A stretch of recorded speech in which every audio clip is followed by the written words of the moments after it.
ये आकाशवाणी गोरखपुर है। अब आप सुषमा श्रीवास्तव से क्षेत्रीय समाचार सुनिए। योगी सरकार के दूसरे कार्यकाल का 1 साल पूरा होने पर मुख्यमंत्री योगी आदित्यनाथ ने आज लखनऊ में संवाददाताओं से बातचीत की। इस दौरान उन्होंने प्रदेश सरकार की पिछले 6 वर्ष की उपलब्धियां गिनाई। मुख्यमंत्री ने कहा कि प्रधानमंत्री नरेंद्र मोदी के मार्गदर्शन में प्रदेश ने पिछले 6 वर्षों में देश और दुनिया में अपनी नई पहचान बनाई है। प्रदेश के विकास की चर्चा करते हुए श्री योगी ने कहा कि 6 साल पहले लोग कहते थे कि यूपी में कभी विकास नहीं हो सकता, लेकिन आज पूरा राज्य सभी कल्याणकारी योजनाओं को लागू करने में देश में पहले स्थान पर पहुंच रहा है। मुख्यमंत्री ने कहा कि हमने पहले पुलिस व्यवस्था में सुधार किया। इसके लिए राज्य में 7 पुलिस कमिश्नरेट का गठन किया गया। तहसील स्तर पर फायर ब्रिगेड की व्यवस्था की गई। इसके अलावा जिले में पुलिस के लिए बैरक बनाए जा रहे हैं और साइबर थाने स्थापित किए जा रहे हैं। उन्होंने कहा कि कानून व्यवस्था की स्थिति में तेजी से सुधार हुआ है। राज्य में महिलाओं के खिलाफ अपराधों के लिए सजा की दर 59.1% हो गई है। मुख्यमंत्री ने कहा कि पिछले 6 वर्षों में प्रदेश में रोजगार का माहौल बनाया गया है। युवाओं को मिशन रोजगार के तहत बिना किसी भेदभाव के नौकरी मिल रही है। पिछले दिनों लखनऊ में आयोजित हुए ग्लोबल इन्वेस्टर समिट में प्राप्त हुए 33.5 लाख करोड़ के निवेश प्रस्ताव की चर्चा करते हुए मुख्यमंत्री ने कहा कि प्रदेश की व्यवस्था के प्रति लोगों का विश्वास बढ़ा है।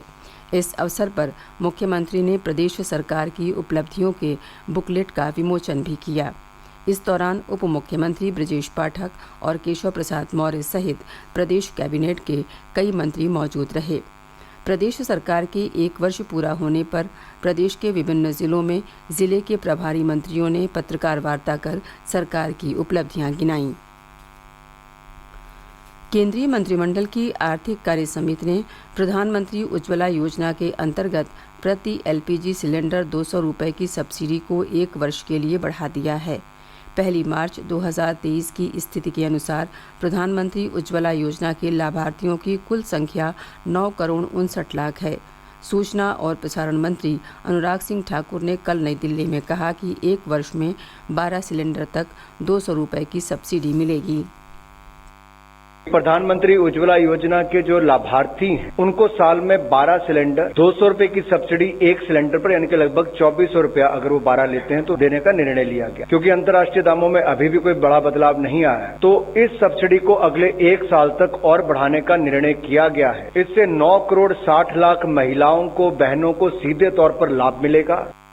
केंद्रीय स्वास्थ्य मंत्री मनसुख मांडविया ने कहा है कि प्रधानमंत्री की मंशा के अनुरूप 2025 तक देश को टीबी मुक्त कर देना है। इसके लिए सरकारी तंत्र के साथ साथ विभिन्न स्वयंसेवी संस्थाओं और गणमान्य लोगों को भी आगे आना होगा। स्वास्थ्य मंत्री आज वाराणसी में संवाददाताओं से बातचीत कर रहे थे। उन्होंने उम्मीद जताई कि 2025 तक भारत को टीबी मुक्त करने में सफलता मिल जाएगी। उन्होंने ग्राम पंचायतों से अपील की कि वे अपनी ग्राम सभा में टीबी मरीजों के इलाज में मदद करें, साथ ही अन्य लोगों को इससे बचाव के लिए जागरूक करें।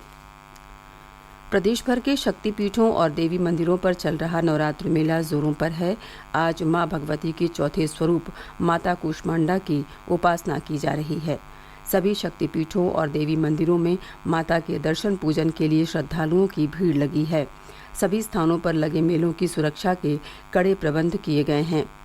मिर्जापुर जिले के विंध्याचल स्थित शक्तिपीठ माता विंध्यवासिनी देवी मंदिर, बलरामपुर जिले के देवी पाटन स्थित माता पाटेश्वरी देवी मंदिर और नैमिषारण्य स्थित माता ललिता देवी मंदिर पर लगे चैत्र नवरात्र मेलों में भक्तों की भीड़ उमड़ रही है। पूर्वी जिलों में स्थित शक्तिपीठों और देवी मंदिरों पर लगे नवरात्र मेलों में भारी संख्या में लोग एकत्र हो रहे हैं। गोरखपुर जिले में स्थित तरकुलहा देवी मंदिर पर चल रहे चैत्र नवरात्र मेले में श्रद्धालुओं की भारी भीड़ है। नेपाल की सीमा से लगे महराजगंज जिले के आद्रवन स्थित लेड़ा देवी मंदिर पर भी भारी संख्या में श्रद्धालु माता के दर्शन पूजन और धार्मिक अनुष्ठान के लिए पहुंच रहे हैं। मुख्यमंत्री योगी आदित्यनाथ ने प्रदेशवासियों को रमजान की हार्दिक बधाई और शुभकामनाएं दी। उन्होंने कहा कि रमज़ान के दिनों में रोज़ा मानवता की सेवा, ईश्वर की बंदगी जैसे नेक कार्यों से धैर्य, आत्म अनुशासन, सहनशीलता, सादगी जैसे मूल्यों को बढ़ावा मिलता है। रमज़ान का पवित्र महीना पिछले 23 मार्च से शुरू हो चुका है। इसके साथ ही क्षेत्रीय समाचारों का ये बुलेटिन समाप्त हुआ। नमस्कार।